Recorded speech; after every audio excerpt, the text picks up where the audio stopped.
SpellForce 3 Reforced is the latest entry in a series that spans nearly 2 decades on PC and is now making its debut on console. As an RPG with real-time strategy elements, an expansive story, and multiple factions, there's a lot to explore. So to get you up to speed, here's a beginner's guide to SpellForce 3 Reforced. SpellForce 3 Reforced is a sprawling isometric role-playing game that also has elements of real-time strategy. Guide a group of customizable heroes through a story filled with mystery, decision points, and power struggles while seeking to return a tarnished kingdom beset by plague to its former glory.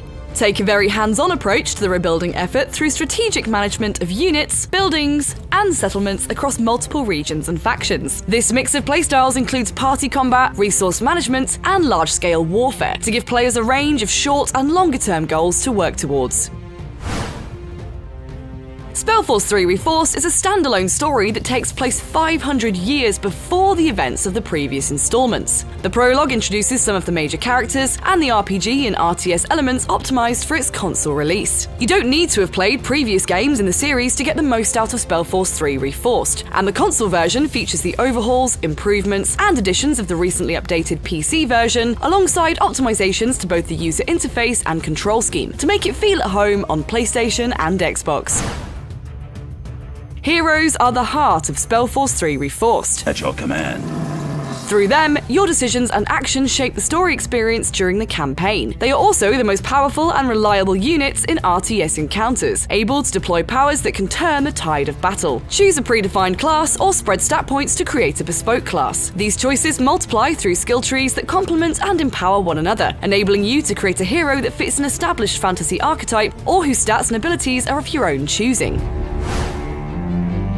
SpellForce 3 Reforced tasks players with mastering different forms of combat in both its RPG and RTS sections, with both requiring varying strategies and tactics to win. However, one thing consistent across both elements is the importance of Godstones, which are useful no matter what part of the game you're engaged with. Out in the world, Godstones can be located and activated to provide a place for fallen heroes to respawn.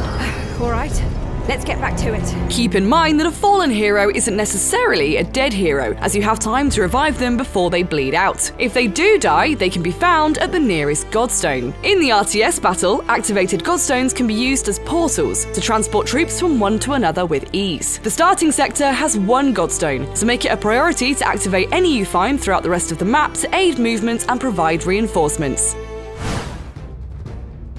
Players can side with different factions across the course of the campaign: humans, elves, and orcs. Each faction has its own unique units and strengths, with key differences resulting in varied playstyles. Humans are balanced offensively and defensively, with specialized buildings providing strong economic options. Their basic units lack the power of the other races, but their elite units can be turned into powerhouses.